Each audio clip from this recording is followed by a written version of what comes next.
आज हम कक्षा 10 अनिवार्य हिंदी के अंतर्गत कवित्री सुभद्रा कुमारी चौहान की शेष रही व्याख्याओं का अध्ययन करेंगे।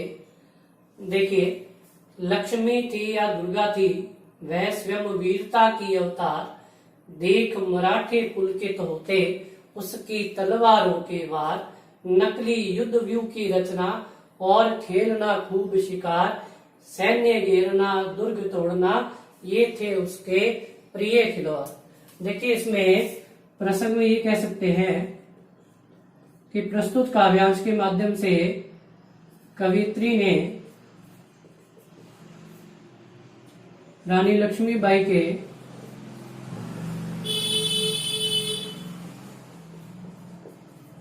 प्रिय खेलों को बतलाने का प्रयास किया है। कवित्री सुभद्रा कुमारी चौहान कहती हैं कि रानी लक्ष्मीबाई अपनी कुमारावस्था में कभी तो लक्ष्मी, कभी दुर्गा और कभी वीरता की अवतार प्रदर्शित होते थे और उसके द्वारा किए जाने वाले तलवारों के वार को देखकर मराठे अत्यधिक पुलकित अर्थात आनंदित होते थे। नकली युद्ध व्यू की रचना और खेलना खूब शिकार। कि नकली युद्ध की रचना, व्यू रचना करना, व्यू रचना करने का अर्थ होता है सेना को युद्ध स्थल में खड़े करने का ढंग। युद्ध की व्यू रचना करना और शिकार खेलना, सेना को घेरना और नकली दुर्ग तोड़ना, ये सभी रानी लक्ष्मीबाई के प्रिय खेल थे। महाराष्ट्र कुल देवी उसकी भी आराध्य भवानी थी। कि महाराष्ट्र की कुल देवी भवानी अथवा चंडी रानी लक्ष्मीबाई की भी कुल देवी थी। बुंदेले हर बोलो के मुंह हमने सुनी कहानी थी, खूब लड़ी मर्दानी वह तो झांसी वाली रानी थी। कवित्री सुभद्रा कुमारी चौहान कहती हैं कि बुंदेलों और हर बोलो के मुंह से उन्होंने रानी के वीरत्व की गाथाएं सुनी थी कि वह युद्ध क्षेत्र में पुरुषों की भांति लड़ते हुए वीर गति को प्राप्त हुई थी। देखिए अगली व्याख्या। हुई वीरता की वैभव के साथ सगाई झांसी में, ब्याह हुआ रानी बन आई लक्ष्मीबाई झांसी में, राजमहल में बजी बधाई खुशियां छाई झांसी में, सुबट बंदेलों की विरुदावली सी वह आई झांसी में। देखिए, इसमें कवियत्री द्वारा लक्ष्मीबाई के झांसी में रानी बनकर आने के समय का वर्णन किया गया है। हुई वीरता की वैभव के साथ सगाई झांसी में, कि जब लक्ष्मीबाई की सगाई झांसी के राजा गंगाधर राव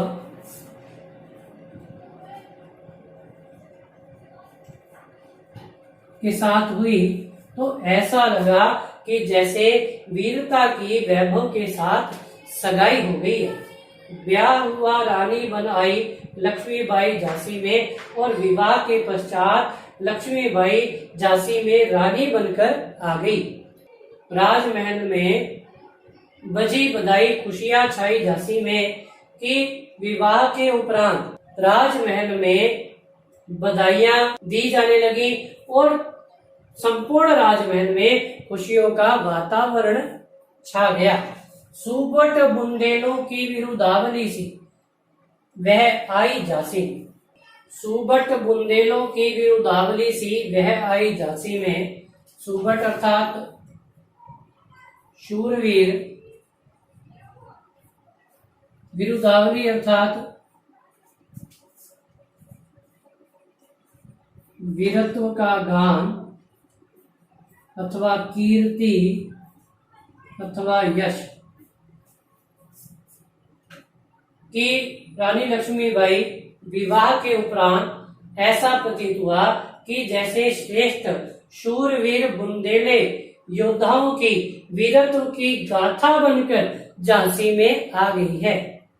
चित्रा ने अर्जुन को पाया, शिव से मिली भवानी थी कि जिस प्रकार अर्जुन ने चित्रांगता को प्राप्त किया और जिस प्रकार शिव ने पार्वती को प्राप्त किया, उसी प्रकार की खुशी राजा गंगाधर राव को भी रानी के रूप में लक्ष्मीबाई को प्राप्त करने पर हुई।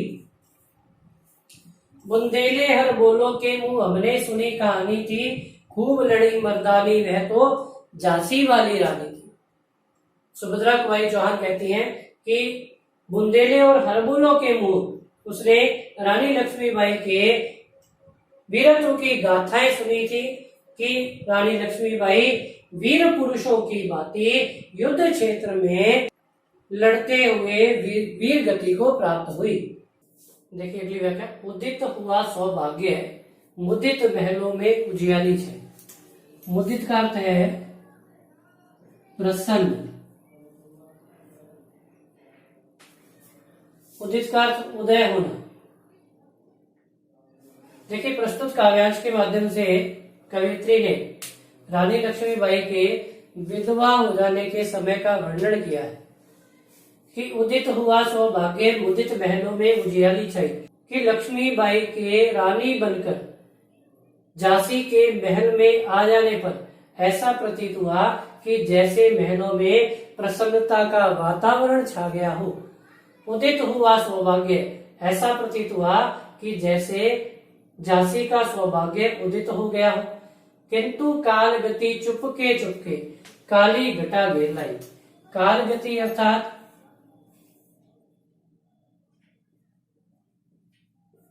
समय की चाल,